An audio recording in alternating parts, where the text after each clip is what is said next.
Welcome to the Pulse of Spokane. Today we're going to be talking a pointed conversation, if you will, because we're going to talk about knitting right after this. Spokane Realtors are dedicated to helping you find the right place to live. We're more than 2,000 strong, small business men and women guiding you through this most important purchase. We're also your neighbors, giving back thousands in volunteer hours to make our community a better place. We believe owning a home helps you live longer, with stronger families and better neighborhoods. That's who we are, ready to help you find your way home. Call one today. Well, I said a pointed conversation because we're going to talk about knitting, but it's more than just knitting. It's for a special cause. Amber Jensen is here today, and how are you? I'm great. All right, until you had to sit down with me, right? Well, yeah, I got out of the wind, so it's nice in here.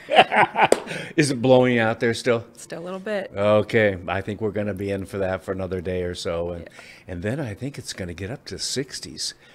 Wouldn't that be nice? Put away the weather gear. Yeah. Amber, you're working on a project that does involve knitting, but it's more than knitting, as I said in the open. Tell me about that.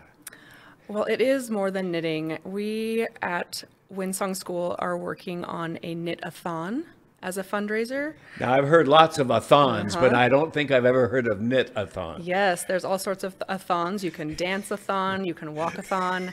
Not a lot of people would imagine knitting as an a-thon, but we did put together a fundraiser this year that would include our whole community rather than, an auction that sometimes has fewer people helping or a lot of people doing one sort of thing. And there are a lot of auctions going on with a lot of nonprofits, let's face it. Yes. Yeah. And the option of online auction, we did that last year, and it was great. And we did it the year before during 2020 when we got locked down, Oh, and Lord. it was not as great. Yes. And we just, I think, kind of wanted something new and a fresh idea and a fun way to be inclusive of everyone in our community and all of our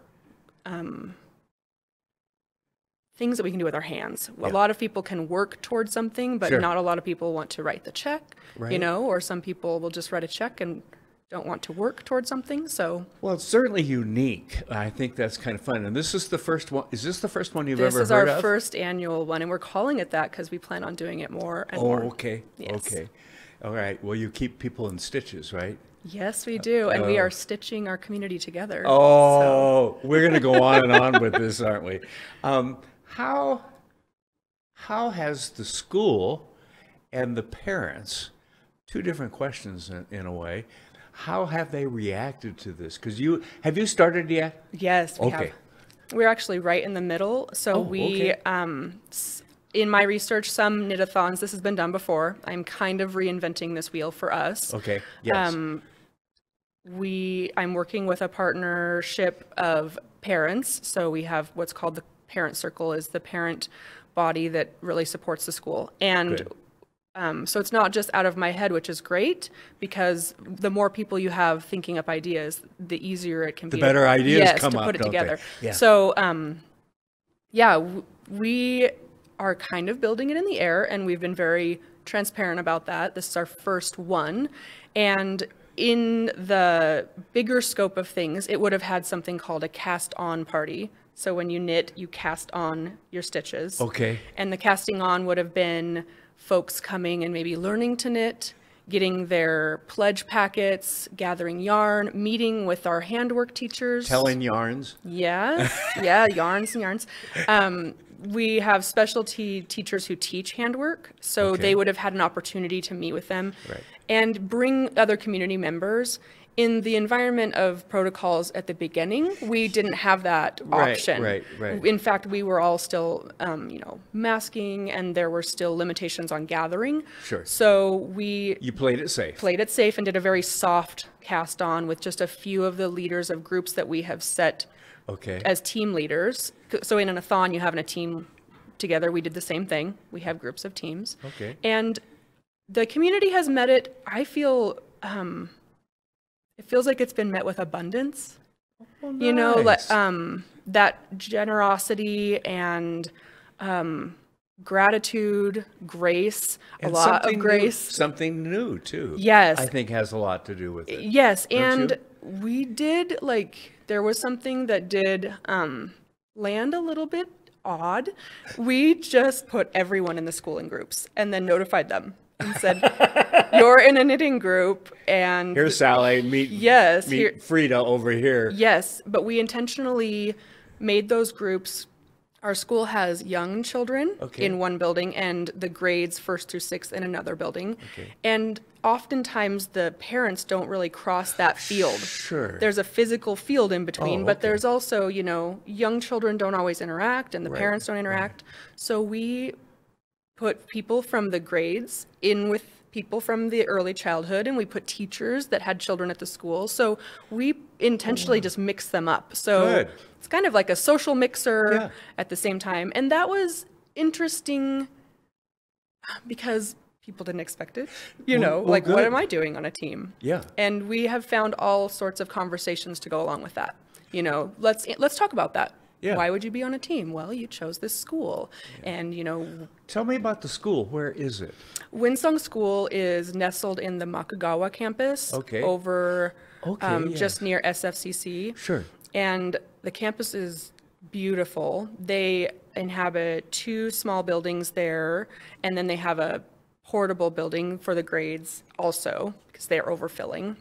Okay. And then, the children have kind of run of that area with their teachers. They have small spots on a that beautiful campus. campus. It's just beautiful. It really is. And the kids spend a lot of time outside at that Good. school, so Good. they are geared up often.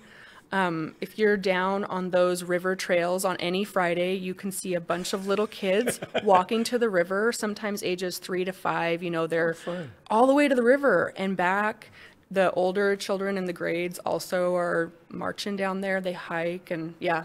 Now, the knitting has an application for the parents and for the kids, though, too. Yes. It's more than just knitting.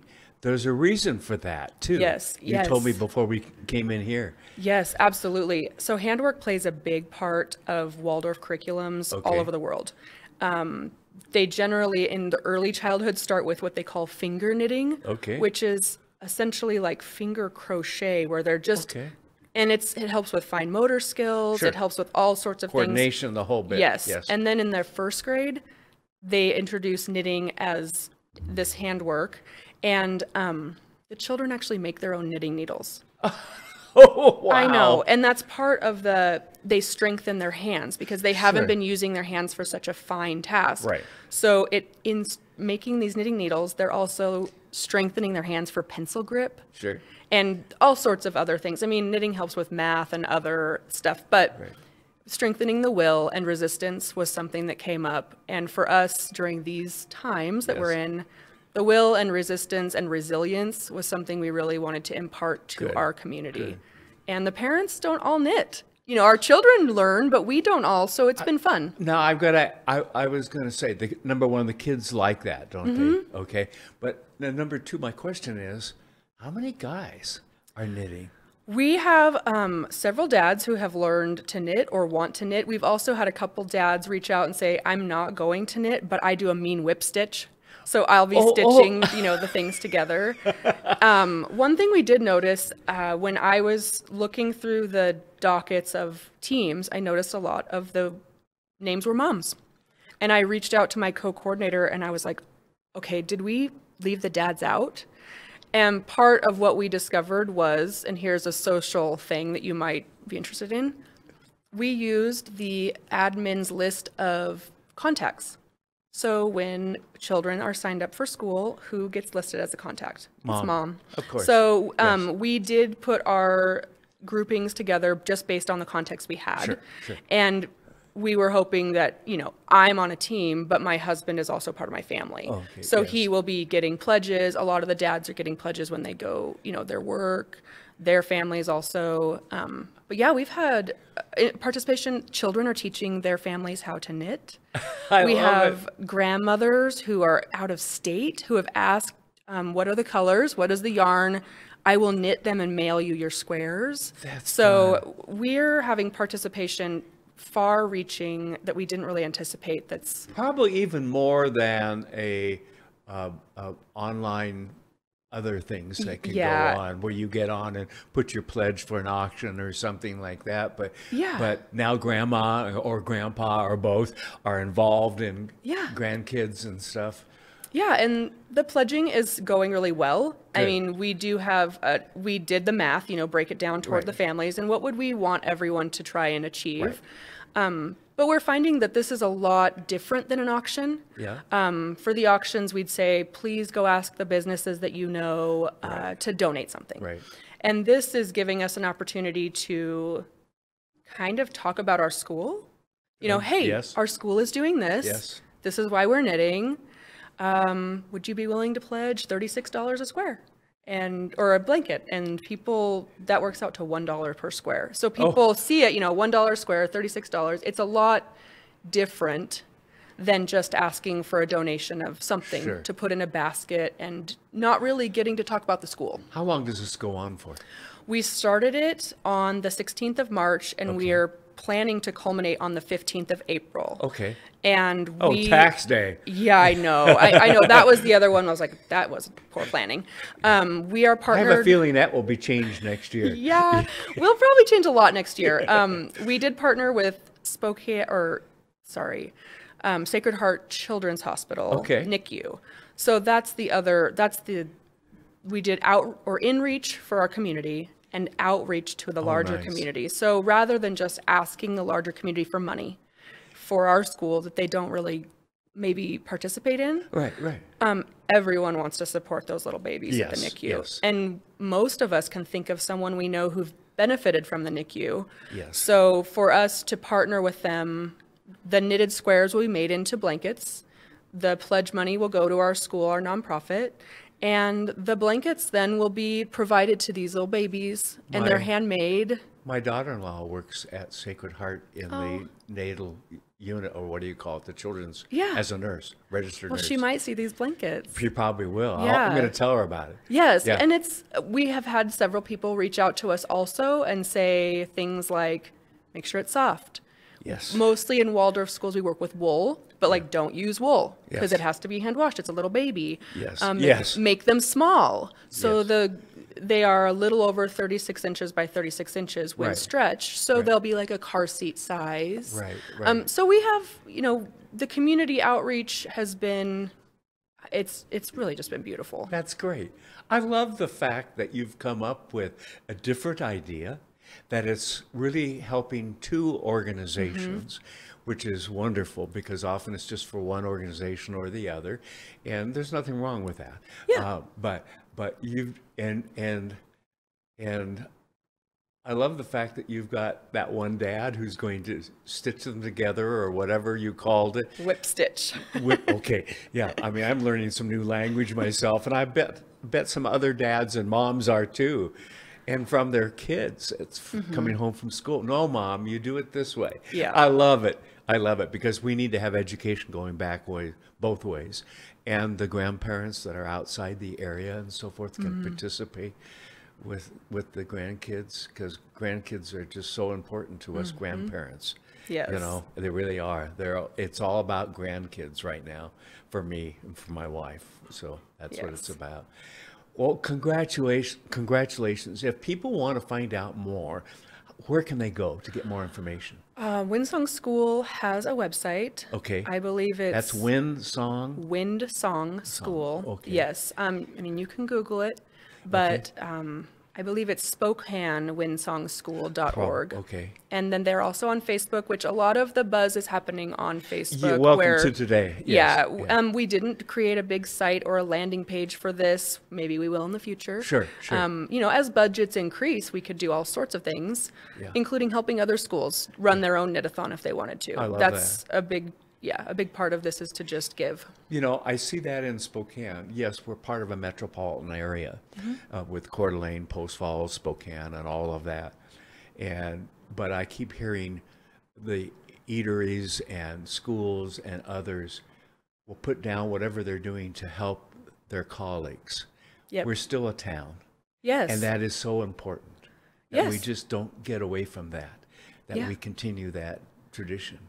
Yes, if other schools hadn't shared that they were doing, I got information about knit-a-thons by looking online. I didn't get a lot of information. I had to kind of compile my own knowledge. Right. But if they had never... It's a start. Yes, if they never talked about it, I would never have known about it, and we wouldn't be doing it. Right. So, I'm just thankful and ready to share. Great. Whatever. So, Thank you very much. Sounds like fun. Yes. I want to see some pictures later so send us some pictures Yes. of you presenting to the hospital or whatever.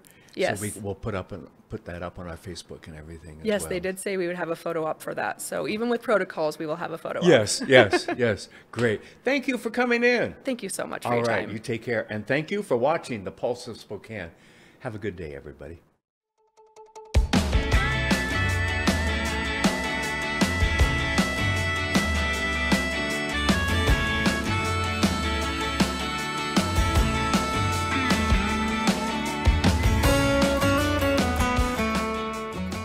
Hi, this is Larry Myers, normally at River Ridge Hardware, here at Peters Hardware, where I've been blessed to be able to buy it.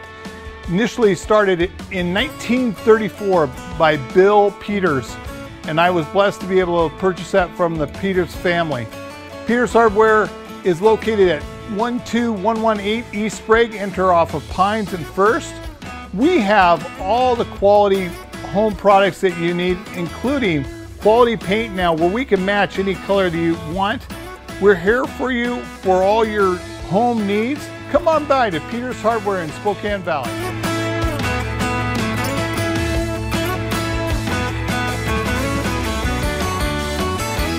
Eastern Washington University, biologists are harnessing gut microbes to build stronger bees.